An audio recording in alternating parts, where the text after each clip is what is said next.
And now, in studio, bringing his Midwest values from the Show Me State to the land of San Diego. He's a triple threat, licensed as an attorney, mortgage broker, and a top producing realtor who's crushing the competition. Here to deliver you what's happening in the trenches of the market. Your host, Michael Gaddis.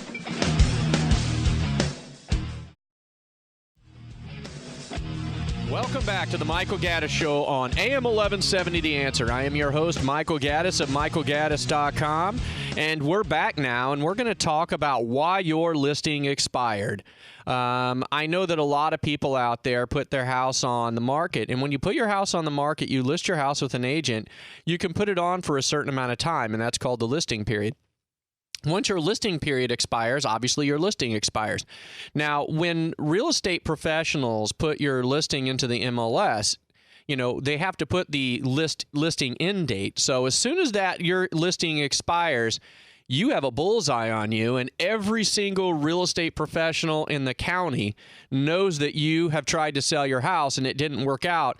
So that is why you are probably getting 5,000 calls every hour, because people are with people trying to tell you why they're the best person to sell your house and this and that. Now, I sometimes will approach people who have expired listings. And what I offer when I do it at my company is I offer them a forensic analysis of why I believe your listing expired. And there could be lots of reasons, and maybe you think you know the reason. Maybe it's because, you think your price too high, or maybe you got into an argument with your real estate professional about something. But I want to kind of go a little bit through kind of the things that I look for and when I look at expired listings. The first thing I look for is, obviously price. I mean, price is the obvious reason. Was your price too high? Or was it, what was the problem? Now, a lot of times that pricing issues can come down to one of two problems.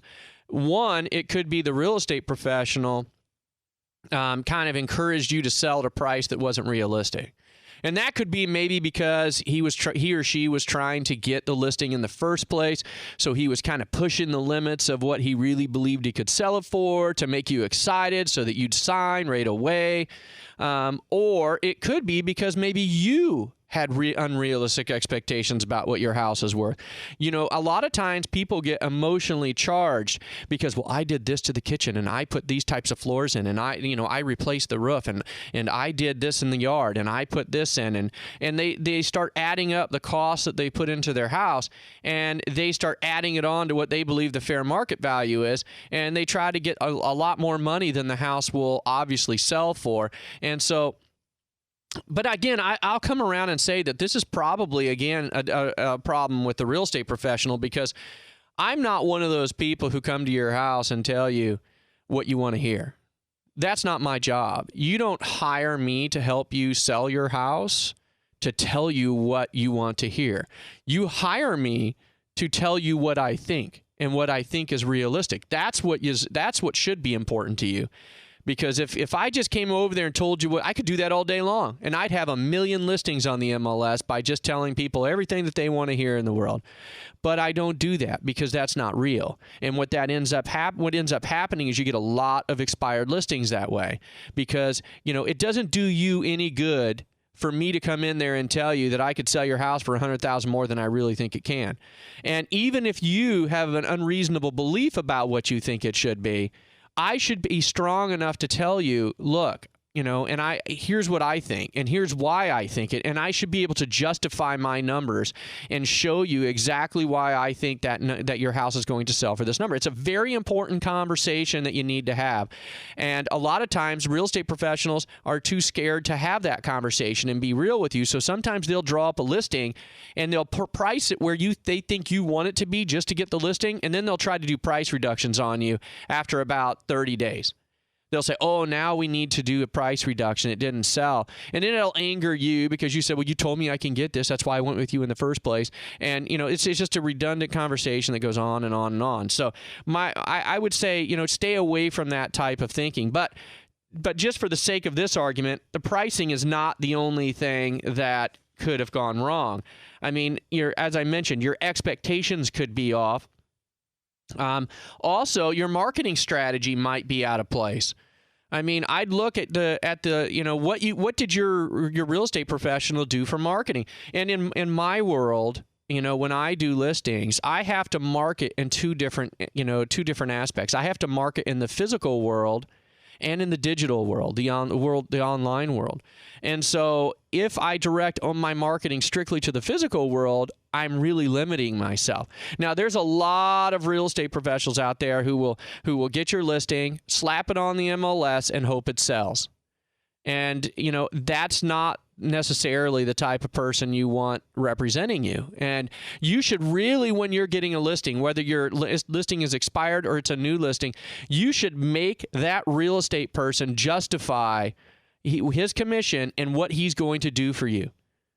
And, I think that you should not be necessarily impressed with bells and whistles. Don't be impressed because they come from XYZ big company. That's nonsense. You have to, it's almost like an interview process, and you should treat it like an interview process. What is that real estate person going to do for you? What are they going to do?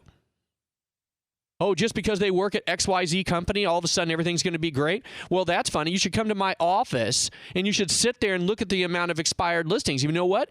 XYZ company has a lot of expired listings.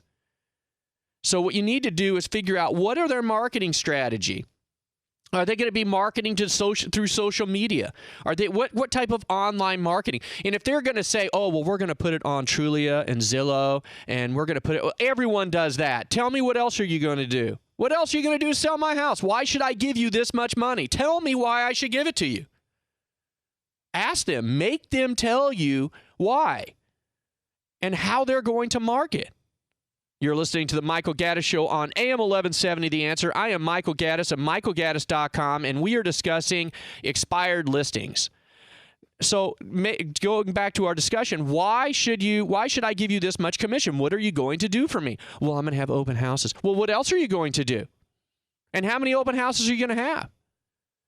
And let me just tell everyone listening, there's a couple ways you could get people to online. But online, to open houses. Open houses, a lot of them, it's very few and far between that people just driving through neighborhoods just happen to come across a house and go in. Most of the time, they've done their research. And where did they do their research before they are going to open houses? They do it online. The National Association of Realtors states that over 91% of buyers look to the internet at some time during their home search. 91%. Whenever I go on a listing appointment, I bring tons of statistics with me. I'm a big numbers guy. I believe in statistics, and I believe in analyzing, numbers and situations. I'm a research fanatic. So I will tell you more about numbers and things than you ever care about. And one of the things I bring to every one of my listing appointments is basically a set of statistics basically talking about where buyers are going and how they're finding houses. They actually have a report issued by the National Association of Realtors that states, breaks down where people are finding their houses, how they're looking. It breaks it down by age brackets too. So it tells you people between the age of 25 and 30 are looking here, and 35 and 45 are looking here. It'll basically break down and tell you where you should be putting your marketing resources. Where should you be putting your power? Home magazines? Oh my gosh, they don't even rank. I think they put an asterisk there. So but you need to know this. You need to know where the marketing is going. How are you going to sell my house? Don't just sit there and sign a listing agreement because the first guy you call shows up with a listing and is pressuring you to sign it. They have whole courses for real estate professionals that teach them to try to close you on the first deal. That's what they want you to do. They want to close you. That's it. They're trying to close you, and most of you let it happen. No, step back. Take a deep breath. Say, you know what? That's great. I'm glad you have that, and you're pushing that listing agreement to me. But you know what? You're the first person we talk to. We're going to talk to two more, and then we'll make a decision after that. Don't get pressured into signing. They're trained to try to get you to sign on that line. They go to courses on it. You know, they spend a lot of time and resources trying to figure out how to make you sign on that listing. But that doesn't mean that they're the most prepared. They spend a lot of time trying to figure out how to make you sign, but do they spend that same amount of time trying to figure out how they're going to sell your house and how they're going to show you they're going to sell their house? That's what you need to be looking at. What are you going to do for me? Not just because you're from XYZ company and we have international exposure. That's BS. I'm telling you right now, don't fall for that. Interview people. Find out what they're going to do for you and pick your person. Another thing that comes up frequently that I see are very poor pictures in my analysis of expired listings. Pictures are key. You have to have a professional photographer take the pictures. I have a professional grade camera. Okay? If you saw my camera, you would think, man, he knows how to take pictures. I do not know how to take pictures. I do not know. And I will prove it to you. You can take a professional photographer who is familiar with it can't just be a photographer. You have to be a real estate photographer. And if you take a real estate photographer's camera and I stand right next to him and we take the same picture, the same room, I guarantee you 100 times out of 100, you could pick his picture over mine because mine are terrible. That's why I don't take pictures myself. I thought I could. That's why I own the camera. I thought, well, I don't need to hire a photographer. I'll just take them myself. And you know what? I tried that, and they sucked. They were so bad. And because over 91% of people look to the internet for their houses, what do you think they're seeing? They're seeing the pictures. So if I take crappy pictures, that's what they're going to see, crappy pictures. And I'm telling you, a professional photographer can make a difference. So it kills me, literally kills me when I look through the internet, the MLS, and I see all of these people with these $1 million plus listings, and they don't take professional photos. I'm like, how in God's name did you get the listing in the first place? How did you do that? Because you must be like, a magician or something like that, where somebody would be willing to sign on their name on a contract and have you do subpar work. That is amazing. You must be like their buddy or something. Because I'm telling you, that does not happen at a quality shop. And if I look through MLS listings, I can tell you who is quality and who is not. So the last thing I want to talk about right before the break is the description, and we don't have a lot of time, but I just want to say, people need to spend time on the description. I spend a lot of time writing up about your house. Okay? I spend a lot of time doing it, and it's 3, 4, 5 paragraphs long. A lot of times I'll see 1 or 2 sentences from people. Great house, good area. You need to spend some time, researching. So when I look, to end this little conversation, when I look at expired listings, I could see so much into it. There's so many reasons why you probably had trouble selling that house, much more than just the price. So we'll continue this conversation another day. But after the break, we're going to go back to talk about one of my favorite topics. We're going to talk a little bit about reverse mortgages. You're listening to the Michael Gaddis Show on AM 1170, The Answer.